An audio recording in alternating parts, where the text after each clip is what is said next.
اعوذ باللہ من الشیطان الرجیم بسم اللہ الرحمن الرحیم یا ایہا النبی انا ارسلناک شاہدا ومبشرا ونذیرا لتؤمنوا باللہ ورسولہ وتعزروہ وتوقروہ وتسبحوہ بکرۃ واصیلا صدق اللہ العظیم وصدق رسولہ النبی الکریم ان اللہ وملائکتہ یصلون علی النبی یا ایہا الذین آمنوا صلوا علیہ وسلموا تسلیما اللہم صلی علی سیدنا و مولانا محمد معدن الجود والکرم والہ وبارک وسلم۔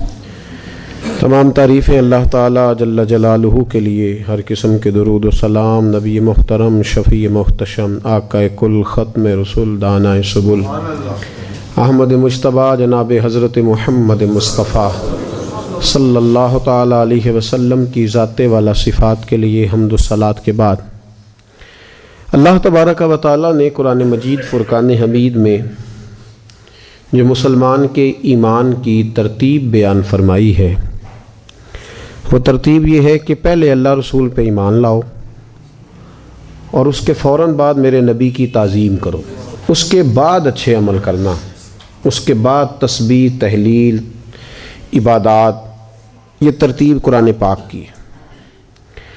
سورہ فتح کی جو آیات میں نے تلاوت کی، فرمایا یا ایھا النبی انا ارسلناک شاہدا ومبشرا ونذیرا، اے میرے حبیب سید عالم صلی اللہ علیہ وسلم، میں نے آپ کو شاہد بنا کے بھیجا ہے، خوشخبری دینے والا بنا کے بھیجا ہے اور ڈر سنانے والا بنا کے بھیجا ہے۔ یہ شانیں آپ کو اس لیے دی ہیں لتؤمنوا باللہ ورسولہ، تاکہ یہ لوگ اللہ پہ بھی ایمان لے آئیں اور اللہ کے رسول پہ بھی ایمان لے آئیں، اور جب ایمان لے آئیں پھر کیا کریں؟ وتعزروہ وتوقروہ، پھر محبوب تیری تعظیم کریں اور پھر تیری توقیر کریں۔ تعظیم اور توقیر کا معنی حد درجہ ادب کریں میرے محبوب کا، تیری تعظیم اور توقیر کریں۔ اس کے بعد وتسبحوہ بکرۃ واصیلا، پھر صبح و شام اپنے رب کی پاکی بیان کریں۔ پہلے ایمان ہے، پھر تعظیم مصطفیٰ ہے، اس کے بعد عبادات کی باری۔ ہمارے یہاں لوگ ایمان کی بات بھی کرتے ہیں، پرہیزگاری کی بات بھی کرتے ہیں، اور اس دور کا سب سے بڑا فتنہ یہ ہے، سب سے بڑا، کہ تعظیم رسالت کے بارے میں لوگ کمزور پہلو لیتے، کمزور۔ ہر اس چیز کو متنازع بنایا جاتا ہے جس کا تعلق نبی پاک علیہ السلام کی ذات کے ساتھ ہوتا ہے۔ آپ علم غیب کی بات کریں تو لوگ تنازع کھڑا کر دیں گے، حاضر و ناظر کی بات کریں تو لوگ تنازع کھڑا کر دیں گے، آپ یا رسول اللہ کہنے کی بات کریں تو لوگ تنازع کھڑا کر دیں گے، اگر بات ہو جائے معراج مصطفیٰ صلی اللہ علیہ وسلم کی تو لوگ کہیں گے نہیں وہ تو خواب میں ہوئی تھی، آپ کیوں منا رہے ہیں؟ وہی سارے کام جو سیرت کے جلسے میں ہوتے ہیں، تلاوت، نعت، تقریر، وہی کام اگر میلاد کی محفل میں ہو تو لوگ تنازع کھڑا کر دیں گے۔ اور اس درد کو آپ نے سمجھتے جانا ہے۔ کافر نہ تو مسجد بنانے پہ اعتراض کرتا ہے، نہ قرآن پاک کی تلاوت پر اعتراض کرتا ہے۔ وہ جب بھی کوئی بات کرتا ہے، جب بھی کوئی معاذ اللہ خاکے چھاپتا ہے، وہ رسول پاک کی چھاپ دیتا ہے۔ گڑبڑ جب بھی ہوتی ہے ذات رسالت کے بارے میں ہوتی ہے، اس لیے کہ اس دنیا میں معرفت الہی کا سب سے بڑا ذریعہ میرے نبی پاک کی ذات ہے۔ اللہ نے کہا یا ایھا الناس قد جاءکم برہان من ربکم، فرمایا یہ جو میں نے تمہیں اپنا رسول عطا فرمایا ہے، اے لوگو، یہ میں نے اپنے رب ہونے کی دلیل بنا کے تمہیں عطا فرمایا۔ یہ کافر اچھی طرح جانتا ہے کہ جو نبی پاک تک پہنچ گیا وہ اللہ تک پہنچ گیا، جو حضور تک چلا گیا وہ رب کریم تک چلا گیا۔ صحابہ کرام نے عرض کیا تھا یا رسول اللہ صلی اللہ علیہ وسلم، رب سے ملنے کو بڑا دل کرتا ہے، بڑی دیر ہو گئی نماز پڑھتے، عبادت کرتے، روزہ رکھتے، تسبیح پڑھتے، اب دل کرتا ہے اس کو دیکھیں بھی، اس کو دیکھیں بھی۔ وَإِذَا سَأَلَكَ عِبَادِي أَنِّي فَإِنِّي قَرِيبٌ، تو رب کریم نے فرمایا محبوب جب میرے بندے تیرے پاس آ کے میرا پتہ پوچھیں تو ان سے کہہ دو میں قریب ہی ہوں۔ تو مفسرین فرماتے ہیں اس کا ترجمہ یہ ہے کہ معبود جب تیرے پاس آ گئے تو پھر اللہ کو دور رہ گیا ہے، پھر قریب ہوں میں ان کے۔ اور نبی پاک علیہ الصلوۃ والسلام سے جب صحابہ نے کہا کہ حضور رب کریم کو دیکھنا چاہتے ہیں تو فرمایا من رآنی، مجھے دیکھ لو۔ کیا کرو؟ مجھے دیکھ لو۔ من رآنی، مجھے دیکھ لو۔ جس نے مجھے دیکھا فقد رآی الحق، اس نے رب دیکھ لیا ہے۔ جس نے مجھے دیکھ لیا اس نے رب دیکھ لیا ہے۔ تو اب چونکہ معرفت الہی کا سب سے بڑا ذریعہ ہی نبی پاک کی ذات ہے، اس لیے لوگ تنازع کھڑا کرتے ہیں، تعظیم مصطفیٰ کے بارے میں لوگ رٹا ڈالتے ہیں۔ یہ مسئلہ بڑا نازک ہے۔ نبی پاک صلی اللہ علیہ وسلم کا امت سے رشتہ بھی نازک ہے اور امت کا اپنے نبی سے رشتہ بھی، لوگ اس نزاکت کو سمجھتے نہیں، لوگ ان نزاکتوں کو سمجھتے نہیں، اس لیے بے لاگ تبصرے کرتے ہیں، اپنی مرضی کی بات کرتے ہیں۔ لوگ چینل والے کیا کہہ رہے ہیں وہ بات شروع کر دیتے ہیں، کل اخبار میں کیا آیا لوگ اس پر بحث شروع کر دیتے ہیں، پھٹے پہ بیٹھے لوگوں سے کچھ سن کے آ گئے تو بحث شروع کر دیتے ہیں۔ آپ اس نزاکت کو سمجھیں۔ کچھ رشتے ایسے ہی ہوتے ہیں، بس کام چل جاتا ہے، کچھ رشتے ایسے ہی ہوتے ہیں، گزارا ہو جاتا ہے، کچھ رشتے نازک ہوتے ہیں۔ ماں کا اپنے بچوں سے رشتہ نازک ہوتا ہے۔ بچہ کہتا میں نے روٹی نہیں کھانی، میرا نہیں دل کر رہا، اماں کہتی نہیں میرا بیٹا تو بتا تو کیا کھائے گا، کہتا نہیں امی میرا نہیں دل کر رہا۔ اچھا تو جیسے کہتے میں سیویاں نہ پکا دوں، تھوڑی سی سویاں نہ پک جائیں، ابا قریب سے کہتا ہے چپ کر، آپ ہی بھوک لگے گی تو کھا لے گا، بھوک لگے گی تو کس چکر میں پڑ گئی ہے، چھوڑ کھا لے گا خود ہی۔ کہتی نہیں کوئی نہیں، میں نہیں تو بتا کیا تو نے کھانا ہے، تو جو کہتے ہیں میں، وہ بعد میں کہتا ہے نہیں۔ بلکہ کئی تو بچے بڑے سخت ہیں، وہ زیادتی کرتے ہیں، وہ برگر کھا کے آئے ہوتے ہیں، امی کو بتاتے نہیں کہ میں کھا آیا ہوں، اماں کو بتاتے ہی نہیں، وہ بیچاری منتیں کرتی رہتی ہے، نہیں چل بتا تو نے کیا کھانا ہے بتا۔ آسٹریا ایک ملک ہے، اس میں ایک بچہ ماں کو بڑا ستاتا تھا، اس بچے کی داستان لکھی ہے۔ اس کے بچے جب اس کو ستانے لگے تو لوگوں نے پوچھا تو کیوں ستاتا ہے، تو کہنے لگا مجھے میری اماں کی بد دعا ہے، میں اپنی اماں کو ستاتا تھا تو میں اماں سے کہتا تھا تو میرے پیچھے پڑی رہتی ہے، یہ کھا لے یہ پہن لے، مجھے آزاد کر، مرضی سے جینے دے۔ تو میری ماں کہتی تھی اللہ کرے تجھے بھی کسی سے پیار ہو جائے اور تجھے بھی کچھ ستائے۔ اس نے کہا تھا عشق ایک ڈھونگ ہے، اور میں نے کہا تجھے عشق ہو خدا کرے، پھر کوئی تجھے اس سے جدا کرے، تو اسی کا نام جپا کرے، تو اسے تسبیحوں پہ پڑا کرے، تو گلی گلی پھرا کرے، پھر میں کہوں کہ عشق ایک ڈھونگ ہے اور تو نہیں کہا کرے۔ اس نے کہا تھا عشق ایک ڈھونگ ہے، میں نے کہا تجھے عشق ہو خدا کرے، اللہ کرے ایسا ہو، پھر میں تجھے پوچھوں۔ تو ماں میری کہتی تھی تو مجھے کہتا ہے اماں تو جینے نہیں دیتی، بیٹے میں دل کے ہاتھوں مجبور ہوں، تو میرا بیٹا ہے۔ وہ ایک شخص کی بیوی فوت ہو گئی، 8-10 سال کا بچہ تھا، تو اس نے شادی کر لی۔ ایک دن پوچھنے لگا اپنے بیٹے سے کہ بیٹا پہلی اماں ٹھیک تھی یا یہ ٹھیک ہے؟ اس نے کہا ابا جی یہ والی ٹھیک ہے، جو اب آئی ہے نا ستیلی یہ ٹھیک ہے۔ کہا کیوں؟ کہنے لگے اس لیے کہ وہ اماں جھوٹ بڑے بولتی تھی، یہ سچی ہے، بات صحیح کرتی ہے، سچ بولتی۔ او بیٹا کس طرح؟ تو بیٹا رو پڑا، کہنے لگا ابا میں کوئی شرارت کرتا تھا تو میری اماں تھپڑ مار کے کہتی تھی چل دوڑ جا تجھے روٹی نہیں دینی، آج دیکھتی ہوں تو کیسے روٹی کھاتا ہے۔ خبردار باورچی خانے کے قریب گیا، بڑے زور سے کہتی تھی، اور آدھا گھنٹہ نہیں گزرتا تھا تو ڈھونڈنے لگ جاتی تھی، گلیوں میں پھرتی تھی، ڈھونڈ کے لاتی تھی، روٹی کھلاتی تھی، ماتھا بھی چومتی تھی اور کہتی تھی پترا انج نہ کریا کر، پیار کرتی تھی۔ ابا یہ جو اماں آئی ہے یہ بڑی سچی ہے، سچ بولتی ہے، میں کوئی شرارت کرتا ہوں تو تھپڑ مارتی ہے، کہتی ہے تجھے روٹی نہیں دینی، پھر میں ساری رات منتیں کرتا رہتا ہوں، نہیں دیتی، سچ بولتی ہے، جو کہتی ہے اس پہ ڈٹ جاتی ہے۔ وہ جھوٹ بڑے بولتی تھی۔ کچھ رشتے نازک ہوتے ہیں، لوگ اس پہلو کو سمجھتے نہیں کہ بھائی کچھ رشتے نازک ہوتے ہیں۔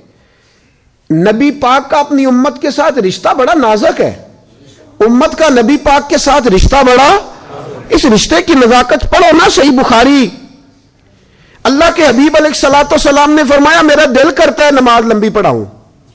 میرا کسی کام کو دل کرے تو میں پرواہ کرتا ہوں کسی کی. یہاں بچوں کا دل کرتا ہے مرضی کی شادی کرنے کو تو ابے کو کچل کے, اماں کو کچل کے, علاقے کو کچل کے, قبیلہ برادری رشتہ دار کچل کے نہیں گزر جاتے. دل کر رہا ہے ختم ہو گئی بات. لیکن اس رشتے کی نزاکت سمجھ میرے عزیز. میرے محبوب پاک فرماتے ہیں میرا دل کرتا ہے لمبی نماز پڑھاؤں, لمبی نماز. لیکن جب میں نماز کی نیت باندھتا ہوں تو پھر مجھے پیچھے بوڑھوں کا خیال آتا ہے, پھر مجھے بیماروں کا خیال آتا ہے, پھر مجھے تمہارا خیال آتا ہے. او محبوبہ خدا کی نماز میں بھی امت کا خیال فرماتے ہو, اللہ کی نماز میں بھی امت کا خیال.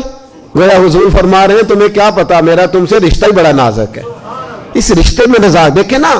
حضور نے فرمایا میرا دل کرتا تھا کہ تہجد کی نماز فرض کر دوں. میرا دل بولیے اگر میرا کرے تو آپ کا کرے تو. حضور فرماتے ہیں میرا دل کرتا تھا کہ تہجد کی نماز فرض کر دوں پر میری امت کو تکلیف ہوگی. تھکے مزدور نہیں اٹھ سکیں گے, غریب لوگ نہیں اٹھیں گے. فرمایا میں نے اللہ کی نماز تہجد میں نے فرض نہیں کی, میں نے تمہارا خیال کیا ہے. میں نے اپنی چاہت نہیں دیکھی, گویا تمہاری نیند دیکھی ہے. دل کرتا تھا ہر وضو کے ساتھ مسواک ضروری قرار دے دوں پر میں نے اپنی چاہت نہیں دیکھی, تمہاری آسانی دیکھی. میرے بھائی نبی پاک کا رشتہ دیکھیں نا. جب انسان پہ وجد طاری ہوتا ہے نا, یہ صوفیاء کچھ ایسے جملے کہہ گئے جن پر بعد میں ان سے کہا گیا جناب آپ نے اس وقت یہ بات کہی تھی, تو انہوں نے کہا یار مجھے نہیں پتا, وہ کوئی کیفیت تھی. جب اللہ کی انوار و تجلیات کی برسات ہوتی ہے نا رب کریم کے بندوں پہ تو بندہ ہوش کھو جاتا ہے. گو سنا تھا کہ آستانہ یار دور ہے, ہم نے بھی ٹھان لی تھی کہ جانا ضرور ہے, اور موقوف طور پر ہی نہیں جلوہ دید کچھ, بچ ہوش اڑ گئے جہاں پر وہیں کوہ طور ہے. کئی دفعہ پریشانی ہو جاتی ہے. تجلیات. حضرت موسیٰ علیہ السلام نے کہا رب ارنی, یا اللہ میں تجھے دیکھنا چاہتا ہوں. رب کریم نے فرمایا لن ترانی, تو نہیں دیکھ سکتا. تو دیکھ سکتا. اقبال بول پڑے, کہنے لگے تیرے عشق کی انتہا چاہتا ہوں, میری سادگی دیکھ کیا چاہتا ہوں. میرا ذرا سا تو دل ہے مگر شوق اتنا, میں بھی وہی لن ترانی سنا چاہتا ہوں. اور بڑی بزم میں راز کی بات کہہ دی, بڑا بے ادب ہوں سزا چاہتا ہوں. حضرت موسیٰ نے کہا اللہ دیکھنا ہے. فرمایا ادھر دیکھو کوہ طور پہ میری تجلی گرنے لگی ہے, اگر دیکھ چکے تو دیکھ لو گے, اگر اسے نہ دیکھ سکے تو مجھے بھی نہیں دیکھ سکتے. حضرت موسیٰ علیہ السلام نے تجلی کو دیکھا تو بے ہوش ہو گئے. خرموا صعقا. حضرت موسیٰ سمجھ آ رہی ہے میری بات. اور بڑی دیر کے بعد تجلی دیکھی, وہ بھی کوہ طور پہ, بے ہوش ہو گئے. دیر کے بعد آنکھ کھلی تو کہنے لگے استغفر اللہ, استغفر اللہ, استغفر اللہ. یہ لفظ کہنے لگے. ایک تجلی گری, کوئی ہوش نہ رہا, لیکن میرے اور تیرے رسول نے جاگتی آنکھوں سے اپنے رب کا دیدار کیا. ابن یعقوب کو اللہ نے صورت بخشی, ید بیضا کی کلیم اللہ کو نعمت بخشی, ہر نبی کو کوئی عزت کوئی عظمت بخشی, اور میری سرکار کو بے پردہ زیارت بخشی. نبی پاک صلی اللہ علیہ وسلم نے جاگتی آنکھوں تھے, ما زاغ البصر وما طغى, کھلی آنکھوں سے دیکھا. اور حضور فرماتے ہیں میرے آگے بھی نور تھا, پیچھے بھی نور تھا, دائیں بھی نور تھا, بائیں بھی نور تھا. ان جلووں میں محبوب گم ہو گئے. اس وقت رب کریم نے کہا محبوب کوئی بات کر. جہاں دنیا بے ہوش ہو جاتی ہے ایک تجلی دیکھ کے, کھلی آنکھوں سے جلوے دیکھے, لیکن امتی تیری قسمت پہ لاکھوں سلام, تجھے قدر ہی نہیں تیرا رشتہ کتنا نازک ہے. جلووں میں گم محبوب سے رب نے کہا محبوب کوئی بات کر. تو حضور بھولے نہیں, ان جلووں میں بھی حضور نے سینہ کھول کے کہا یا اللہ میری امت پہ رحم فرما, رب حبلی امتی. یا اللہ ان جلووں میں جہاں حضرت موسیٰ جیسے بے ہوش ہیں, کس کو دیکھا یہ موسیٰ سے پوچھے کوئی. آنکھ والوں کی ہمت پہ لاکھوں سلام, آنکھ والوں کی ہمت پہ بولیے بولیے, آنکھ والوں کی ہمت پہ لاکھوں سلام. میرے نبی پاک, یہ رشتہ نازک ہے. تحقیق آپ کر لیجئے گا, لیکن میں کوشش کرتا رہا ہوں کہ مجھے کہیں یہ فکرہ مل جائے، پر ملا نہیں۔ حضرت عیسیٰ کو پیار ہے نا اپنی امت سے۔ کبھی آپ نے سنا ہے کہ اپنی امت کی قبروں میں بھی آئیں گے؟ حضرت موسیٰ، جناب نوح علیہ السلام، حضرت ابراہیم، لیکن یہ بھی تیرے اور میرے نبی کا پیار ہے، یہ بھی تیرے اور میرے رسول کا پیار ہے۔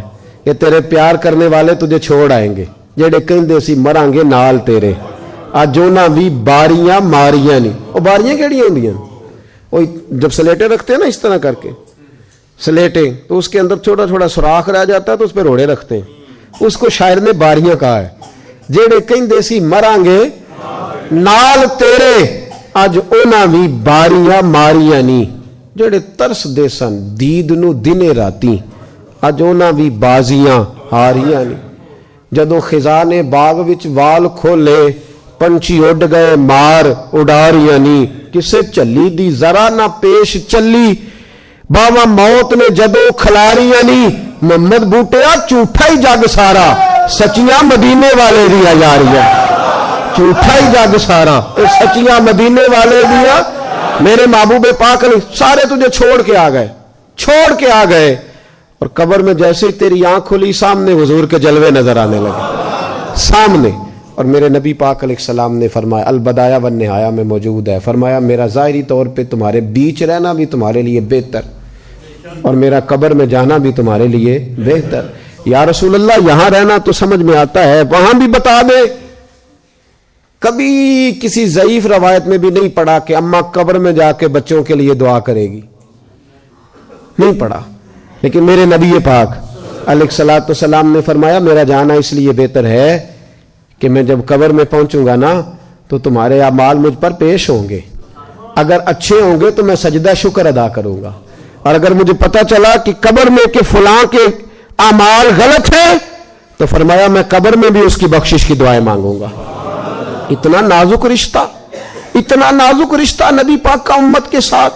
اور سنو حدیث، میرے محبوب نے فرمایا قیامت کے دن اللہ نبیوں کے لیے نور کے ممبر بچھائے گا، اللہ نور کے ممبر بچھائے گا انبیاء کے لیے۔ خدا کے عرش کے ساتھ نبیوں کے ممبر ہوں گے، حضرت موسیٰ، حضرت داؤد، حضرت عیسیٰ، حضرت ابراہیم، جناب اسماعیل، جناب یوسف، جناب یعقوب علیہ السلام، تمام نبی ممبروں پہ بیٹھیں گے۔ حضور آپ کا ممبر نہیں ہوگا؟ فرمایا میرا تو قریب ہوگا سب سے، لیکن ہوگا خالی۔ حضور کیوں؟ فرمایا باقی ممبروں پہ بیٹھے ہوں گے، میں سجدے کر رہا ہوں گا، میں سجدے کر رہا ہوں گا، سجدے۔ یا اللہ انہیں معاف کر دے، یا اللہ ان سے درگزر فرما۔ امتی اصل میں سمجھا ہی نہیں آج تک، یہ کمزوری دکھاتا ہے، ذات رسالت کے بارے میں کمزوری، حضور کی ذات کے بارے میں کمزوری دکھاتا ہے۔ اسلام آباد میں کچھ لوگ بیٹھے ہوئے، لوگ پھٹے سے تبصرہ سن کے آتے ہیں تو آ کے چوک میں کرنا شروع کر دیتے ہیں۔ کسی اینکر پرسن کا جس کی 2.5 لاکھ روپیہ تنخواہ ہے اور جس کو گورنمنٹ نے فون کیا ہے کہ اگر ہمارے حق میں نہ بولا تو لائسنس کینسل ہو جائے گا، اس کی بات سن کے آتے ہیں تو لوگ آ کے تبصرہ کرتے ہیں۔ دیکھو کسی شخص کے طریقہ کار سے آپ اختلاف کر سکتے ہیں، لیکن اس کے مطالبے سے اختلاف، کسی کے طریقہ کار سے، لفظوں کے چناؤ سے کوئی بندہ اختلاف کر سکتا ہے، لیکن اس کے مفاہیم سے، معنی سے اختلاف کر سکتا۔ میں نے بہت پہلے کہا تھا جب یہ مسئلہ چھڑا تھا، میں نے کہا تھا کہ اشتعال اس پاکستان کے اندر عوام نہیں پھیلاتی، اشتعال حکومتیں پھیلاتی ہیں۔ ختم نبوت کا مسئلہ حل ہو چکا تھا، کھڑے پانی میں پتھر کس نے پھینکا؟ بول کے بتائیں، بول کے نہیں، سارے بولے، کس نے کھڑے پانی میں پتھر پھینکا؟ تو پتھر پھینکو گے تو پانی میں اشتعال نہیں پیدا ہوگا؟ پانی جو کھڑا ہے تو کیوں پتھر پھینکتے ہو؟ پہلے لوگ یہ تباہی کرتے ہیں۔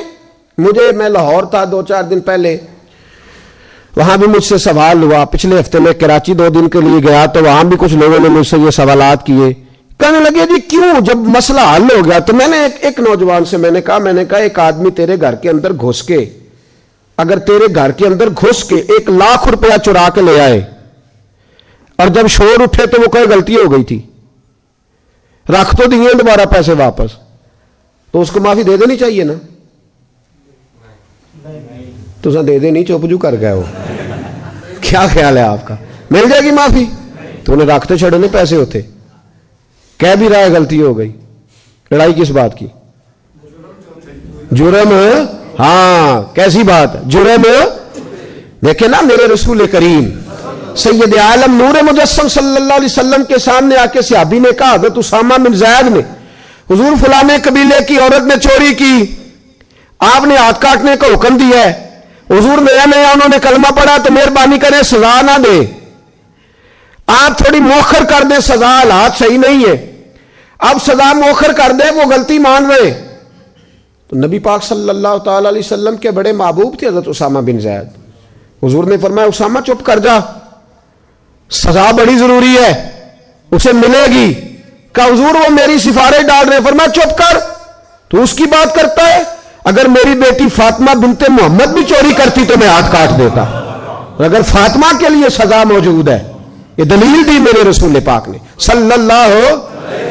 قوم ہماری مست ہے, آپ ناراض نہ ہونا, پر مجھے شکوہ ہے کسی جگہ رات کو محفل میں ملا دو, لوگوں کو دقت ہوتی ہے, کہتے تجھے مولویاں سون نہیں دیتا ساری رات.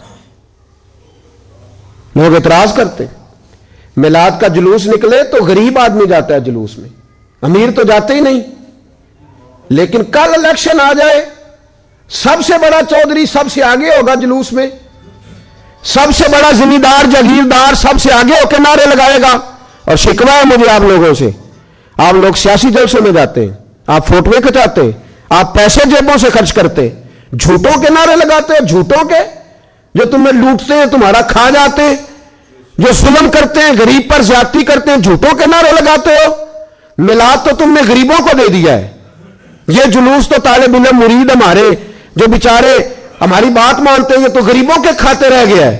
یہاں کوئی سیاسی جماعت پڑاؤ ڈالتی تو لوگ چیختے ہوئے جاتے, تبصرے ہوتے, بیٹھ کے بیٹھتی.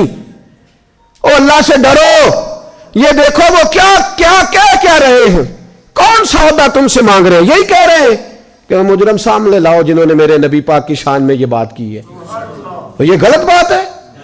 کیوں نہیں سزا دی گورنمنٹ نے, کیوں اس کو باہر نہیں نکالا؟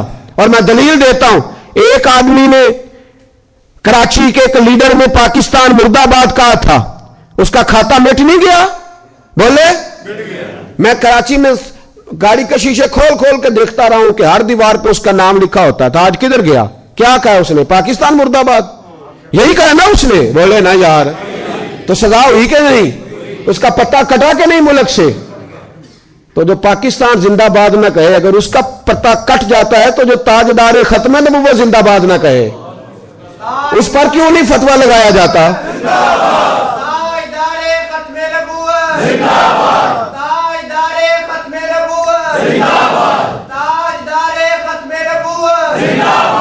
تو میرے عزیز یاد رکھیں, ایک چھوٹی سی بات ہے, اور چونکہ ہماری ساری سیاسی جماعتیں لبرل ہیں, لبرل, ان کو مذہب سے کوئی دلچسپی نہیں.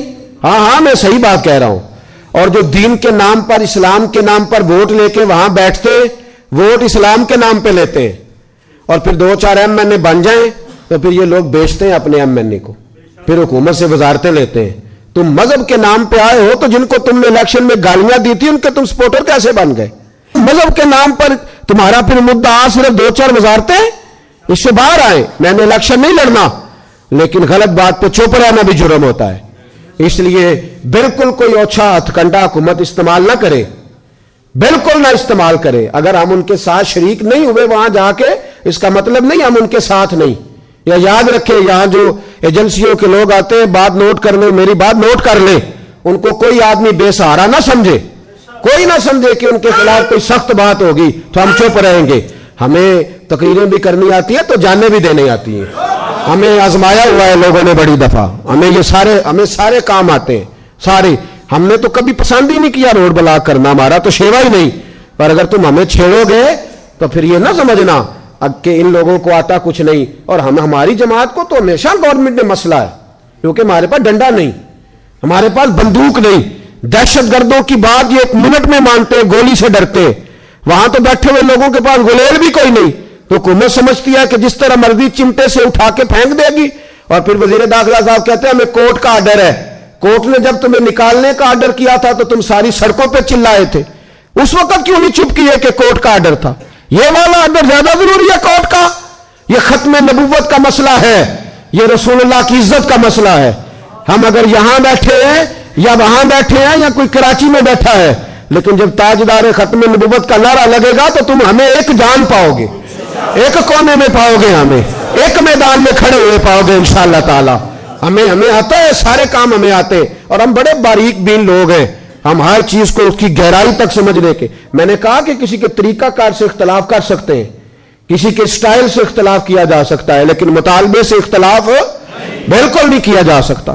میں ہر جگہ پہ کہہ رہا ہوں اور یہاں بھی کہہ رہا ہوں، ہر فورم پہ کہہ رہا ہوں، اور ہمارا موقف بڑا واضح ہے اس موضوع پر، بڑا کلیئر ہے کہ جس بندے نے یہ زیادتی کی ہے اس کو سزا ہونی چاہیے، اس کو سزا ہونی چاہیے، اور کوئی غیر اخلاقی طریقہ نہیں، قانون کے مطابق سزا دیں۔ آپ نے دی نہیں کراچی کے لیڈر کو سزا، اس نے پاکستان کے خلاف بات کی تو سزا دی نہیں، اس کا پتہ نہیں کاٹ دیا، تو لائے ان لوگوں کو سامنے کھڑا کریں، اسے سزا دیں۔ اینکر منہ کھولتے ٹی ویوں پہ بیٹھے ہوئے، بھائی مولوی کو منع کرتے ہو سیاست پہ بات نہیں کرنی، تو سیاستدان کو کیوں منع نہیں کرتے کہ تم نے دین پہ بات نہیں کرنی؟ اسے کیوں نہیں منع کیا جاتا؟ اس کو عام اجازت ہے۔ اینکر پرسن ٹی وی پہ بیٹھ کے کہتے ہیں نبی پاک نے معاف کیا، نبی پاک نے معاف کیا۔ ہاں معاف کیے، بڑا معاف کیے، لیکن نبی پاک نے معاف کیا، جناب عمر نے معاف کوئی نہیں کیا، حضرت علی نے معاف نہ کوئی نہیں کیا، حضرت ابو بکر نے معاف، عثمان غنی نے معاف۔ کچھ کافر تھے نبی پاک کے بے ادب، فتح مکہ ہوا تو وہ بھاگ گئے، ان کو مکے کے مشرکین نے مشورہ دیا تم ہو نبی پاک کے گستاخ، چہرے پہ پردے ڈال کے چھپ چھپا کے نبی پاک تک پہنچ جاؤ، اگر تو حضور تک چلے گئے تو بچ جاؤ گے، علی کے ہتھے نہ چڑھ جانا کہیں، نبی پاک تک پہنچ گئے تو بچ جاؤ گے، عمر کے ہتھے نہ چڑھ جانا، خبردار کہیں تمہارا سامنا خالد بن ولید سے نہ ہو جائے، ڈرنا کہیں سعد بن ابی وقاص سے سامنے، وہ کاٹ دیں گے تمہیں، کاٹ ڈالیں گے، اس لیے کہ وہ ہر شے برداشت کرتے ہیں، مصطفیٰ کی بے ادبی برداشت نہیں کرتے۔ یاد رکھیں، یہ پہلے جذبات سے کھیلتے ہیں، پہلے تماشا ڈالتے ہیں، پھر اس کے بعد کہتے ہیں ہو غلطی ہو گئی، مولوی کیوں نہیں جان چھوڑ رہے؟ اچھا پہلے کہا تھا غلطی ہوئی نہیں، پھر اس کے بعد کہا نہیں ہوئی ہے اور ہم نے صحیح، تو بالکل ٹھیک ہے، چور چوری مانتا ہے تو سزا بھی لینا، آئین کے مطابق وہ اتنی سی بات ہے، اس میں رٹے والی کون سی بات؟ صحابہ میں سب سے ٹھنڈی طبیعت حضرت ابو بکر صدیق کی ہے، سب سے ٹھنڈی، کچھ بھی ہو گیا ابو بکر بولے نہیں۔ لیکن ایک دن ان کے والد آئے نبی پاک کے دروازے پہ، بوڑھے تھے، نابینا تھے، سفید داڑھی تھی، آ کے کھڑے ہو گئے، حضور نے فرمایا ابو قحافہ کیسے آئے ہو؟ کہا آج تو حد ہو گئی ہے، مجھے ابو بکر نے تھپڑ مارا ہے۔ صحابہ کہتے ہیں جتنے لوگ کھڑے تھے سب کہنے لگے یہ ہو نہیں سکتا، ابو بکر یہ کر نہیں سکتے، اس لیے کہ ان کو تو حضرت عمر تک جانا ذرا مشکل ہے، لیکن جناب صدیق اکبر کی تو بچے بچے ان تک پہنچ سکتا ہے، تو ٹھنڈے مزاج کے حلیم بردبار آدمی ہو نہیں سکتا۔ لیکن جب انہوں نے کہا تو نبی پاک خاموش ہو گئے، حضور نے فرمایا چلو ابو بکر کو بلاؤ، بلایا جناب صدیق اکبر کو، یوں ہاتھ باندھ کے کھڑے ہو گئے، حضور نے فرمایا ابو بکر تو نے باپ کو مارا ہے؟ چپ۔ تھوڑی دیر کے بعد پھر فرمایا ابو بکر لوگوں کو یقین نہیں آ رہا کہ تم نے ایسا کیا ہے، لوگوں کو امید نہیں تھی، باپ کو مارا ہے؟ پھر چپ۔ تیسری دفعہ محبوب نے پھر اشارہ کیا، فرمایا بولتا کیوں نہیں؟ جناب صدیق اکبر نے سر اٹھایا تو آنسوں کے قطرے داڑھی پہ گر رہے تھے، جناب صدیق اکبر نے سر اٹھایا تو رو رہے تھے، عرض کرنے لگے حضور باپ سے کہیں تلوار پکڑے اور میرے ٹکڑے ٹکڑے کر دے، یہاں کٹ جاؤں گا، باپ کے آگے بولوں گا نہیں، اسے کہو مجھے کاٹ ڈالے مار ڈالے پر آپ کے بارے میں بات نہ کرے۔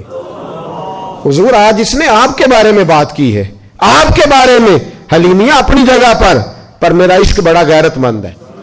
حضور وہ بردباری اور جگہ پہ ہے، وہ میری ذات کے لیے آپ کے لیے نہیں ہے۔ یا رسول اللہ صلی اللہ علیہ وسلم آج اس نے آپ کے بارے میں بات کی، شکر کرے میرے ہاتھ میں تلوار نہیں تھی، ورنہ آج باپ کی گردن کٹتی اور میں لوگوں کو بتاتا ہمارے نزدیک صرف وہ بندہ بچے گا جو نبی پاک کا وفادار ہوگا، دوسرا کوئی بچ سکتا؟ کیا کہہ گئے خواجہ غلام فرید اور عادی کر گئے، کہنے لگے تن تندور ہڈاں دا بالن اسی ہاواں نال تپایا ہے، کپ کپ مکیاں پیڑے کیتے اتوں عشق پلیتھن لایا ہے، تن دی ہانڈی تے من دا سالن اتو لون صبر دا پایا ہے غلام فریدہ وے میں ساری تیری غلام فریدہ میں ساری تیری تینوں وجہ یقین نہیں آیا کہ حضور اس سے کہے آپ کے بارے میں بات نہ کرے.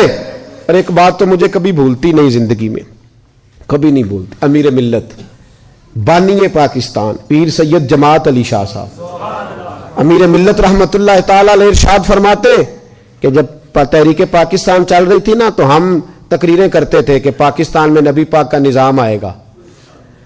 اس وقت تو یہی بتایا گیا تھا نا کہ پاکستان کا مطلب کیا, لا الہ الا اللہ محمد رسول اللہ صلی اللہ علیہ وسلم. یہ تو بعد میں آ کے انہوں نے کبھی جمہوریت تو کبھی کچھ نئی باتیں چھیڑی ہے. تو کہتے ہیں ہم پاکستان کے حق میں تقریریں کرتے تھے تو ہندو پنڈت پاکستان کے مخالف بولتے تھے, تو ہندوؤں کا جلسہ ہو رہا تھا, ہندو ہی تھے سارے, مسلم کوئی نہیں تھا. اس جلسے کے اندر نا کسی ہندو نے معاذ اللہ حضور کے نظام پر بات کرتے اٹھتے کہہ دیا کہ حضور کا نظام تو سخت ہے, ہاتھ کٹیں گے, گردنیں کٹیں گی معاذ اللہ. اور اس نے کوئی ایسا لفظ بول دیا جو بے ادبی کا تھا, گستاخی کا. وہاں کوئی مسلمان نہیں تھا, ایک سائیں بیٹھا تھا, اور دوری ڈنڈے والے نہیں ہوتے, دوری ڈنڈے والے سائیں, وہ کئی رنگوں کا ڈنڈا ہوتا ہے, اس کو کیا کہتے ہیں, متیر. جی وہ متیر بڑی لمبی اس کے پاس تھی, دوری ڈنڈا. وہ کہیں بیٹھا تھا دور, کوئی اپنے کام لگا ہوا تھا, اس کے کانوں میں آواز گئی, تو جو ہے میری بات پر, اس کے کانوں میں آواز گئی تو ڈنڈا لے کے نا کہیں پیچھے سے چڑھ گیا, پیچھے سے سٹیج پہ, کسی نے روکا بھی نہیں. سائیں ہے, اس نے کیا کرنا ہے. تو وہ سائیں کہتا ہے میں نے مارا ایک ہی پر, مارا پورے زور سے, مارا سر میں, اور جب مارا تو بندہ ڈھیر ہو گیا, پکڑ لیا اس کو, سائیں کو جیل ہو گئی. امیر ملت کہتے ہیں میں جیل میں ملنے گیا, وہ شخص جس کا ہندوستان کی ہر گلی میں مرید بستا تھا, لاکھوں کروڑوں مریدوں کا پیر. کہتے ہیں میں جیل میں ملنے گیا تو سائیں تھا پنجاب کا رہنے والا, پنجابی بولتا تھا, لیکن کہتے ہیں اس نے مجھ سے گفتگو کی تو میرے رونگٹے کھڑے کر دیے. اس نے, اس آدمی کو کوئی اسے آیات زیادہ نہیں آتی, حدیث کا حافظ نہیں, کوئی اصول فقہ سے واقف نہیں. کہتے ہیں میں گیا تو میں نے کہا سائیں نہ تو نماز پڑھے, نہ تو روزہ رکھے, نہ تو مسجد جائے, اتنا تو زیادتی کرتا ہے دین کے ساتھ, اور کام تو نے اتنا بڑا کر دیا ہے. تو کہتے ہیں سائیں پنجابی بولتا تھا, کہنے لگا پیر صاحب نماز نہیں پڑھتا میری غلطی ہے, اگر میں مسیطے نہیں جانتا تو میری غلطی ہے. کہتے ہیں اس نے فکرہ کہا تو مجھے تو وجد ہو گیا. کہنے لگا پیر صاحب میں گناہگار ضرور ہاں پر اپنے نبی دا غدار نہیں, میں گناہگار ضرور ہاں پر میں غدار نہیں. یہ کیسے ہو سکتا ہے, یہ کیسے ہو سکتا ہے, میرے سامنے ہی کو میرے نبی کے بارے میں بات کر دے. نماز نہیں پڑھتا میری غلطی ہے, مسجد نہیں جاتا تو میری غلطی ہے, لیکن میں گناہگار ہوں, میں غدار ہوں. پیر صاحب کہتے ہیں مجھے جنون طاری ہو گیا, میرے آنسو برسنے لگے. کہنے لگا حضور یہ تو نہیں نہ ہو سکتا میری اونچی اور سچی سرکار کی کوئی بے ادبی کر جائے, طاقت ہے کسی کی.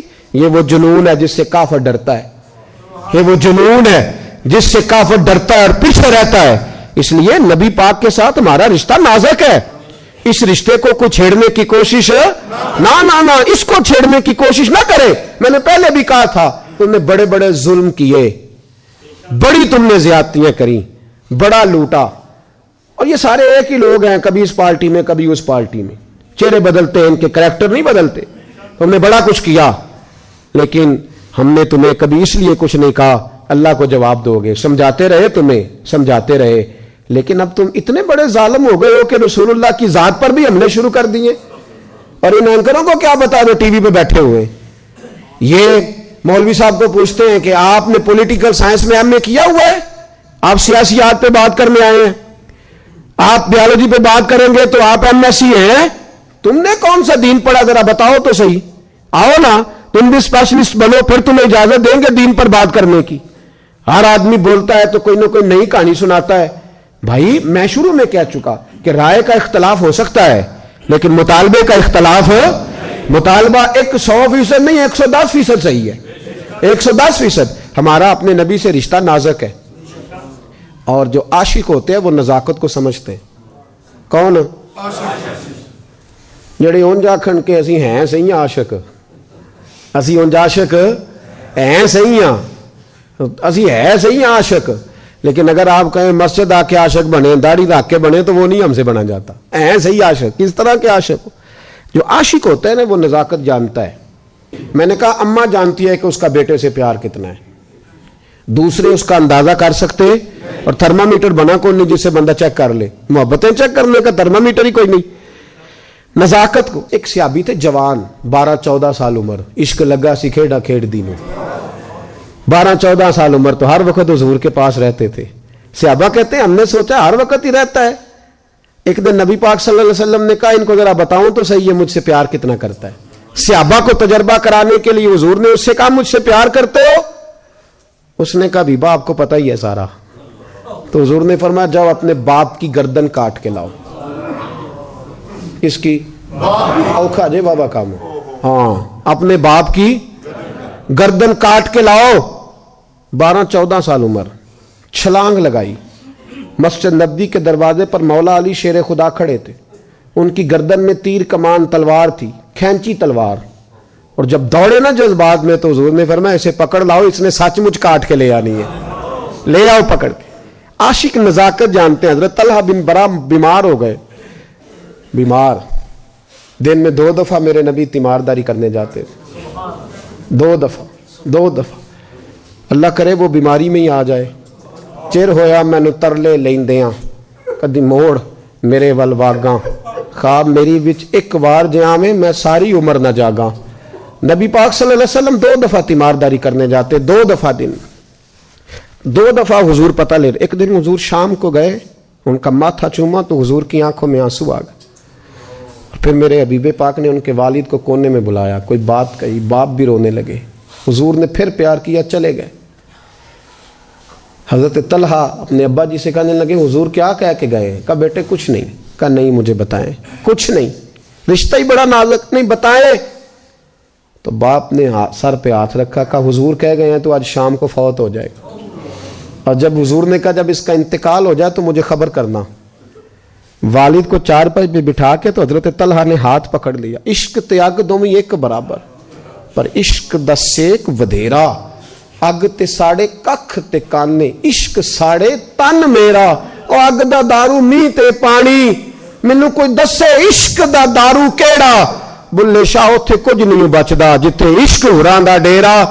ہاتھ پکڑا باپ کا اور کہنے لگے ابا جی ایک وعدہ کرو, رات کو جب میں فوت ہو جاؤں تو نبی پاک کو اطلاع نہیں دینی, خبر. کہا بیٹے حضور کہہ گئے ہیں دینی ہے, تو کہتا نہیں دینی, کیوں؟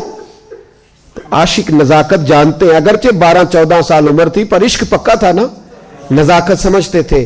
کہنے لگے ابا جی جن گلیوں سے حضور نے گزر کے آنا ہے وہ یہودیوں کی گلیاں ہیں, ایسا نہ ہو میرے جنازے کی خاطر حضور گزرے اور کوئی میرے نبی کو تکلیف دے دے, اس لیے خبر نہیں کرنی مصطفیٰ کو, آپ جنازہ پڑھ کے دفنا دینا. رات کو انتقال ہوا, باپ نے جنازہ پڑھا, دفن کیا. سارا کچھ جاننے والے رسول آئے, کہا مجھے بتایا کیوں نہیں؟ عرض کی محبوبہ, کہتا تھا حضور کو تکلیف نہیں دینی, میری ذات کی خاطر تکلیف نہ دینا, نہ کوئی یہودی تکلیف نہ پہنچا دے, گلیاں یہودیوں کی ہیں, قربان جائیں. ساری دنیا روضہ رسول پہ, اور میرے رسول نے فرمایا مجھے بتاؤ اس کی قبر کہاں ہے. ساری دنیا روضہ رسول پہ, اور نبی پاک اس غلام کی قبر پہ کھڑے آنسو بہ رہے ہیں. صحابہ کہتے ہیں ہر قبر پہ دعا یہ ہوتی تھی یا اللہ قبر کشادہ کر دے, یا اللہ اس کا حساب آسان کر دے. یہاں دعا بھی انوکھی, اس کے لیے دعا بھی انوکھی, رشتہ ہی بڑا نازک ہے. میرے نبی پاک نے دعا بڑی انوکھی فرمائی, کہا اے اللہ جب میرے طلحہ کی تیرے ساتھ ملاقات ہو تو ذرا اس سے مسکرا کے ملنا, وہ تیری شان کے لائق ہے, ذرا اس سے مسکرا کے ملنا. کہتے ہیں وجد ہو گیا طاری, اس لیے کہ جو رشتہ نبی کا امتی سے ہے اور امت کا رسول سے ہے اس کی نزاکت کو صرف غلام جان سکتے ہیں. غلام جان. میں نے پچھلے جمعے بھی کہا تھا, مجھے ایک شخص کہنے لگے آپ بتیاں لگاتے ہیں, جھنڈیاں لگاتے ہیں. میں نے کہا بس نہیں چلتا, ہم تو تارے بھی لگا دیں, ہمیں ہمارا پتہ ہی نہیں. میرا دل کرتا ہے گلی گلی پھروں اور یہ نعرہ لگاؤں, جان ہے عشق مصطفیٰ روز فضو کرے خدا, جس کو ہو درد کا مزہ وہ نازے دوا اٹھائے کیوں, اور پھر کے گلی گلی تباہ ٹھوکریں سب کی کھائے کیوں, اگر دل کو یہ عقل دے خدا تو تیری گلی سے جائیں کیوں. میں مدینے چلا, میں مدینے چلا, میں مدینے چلا, میں مدینے چلا, میں مدینے چلا میں مدینے چلا میں مدینے چلا میں مدینے چلا پھر کرم ہو گیا میں مدینے چلا پھر کرم ہو گیا میں مدینے چلا میں مدینے چلا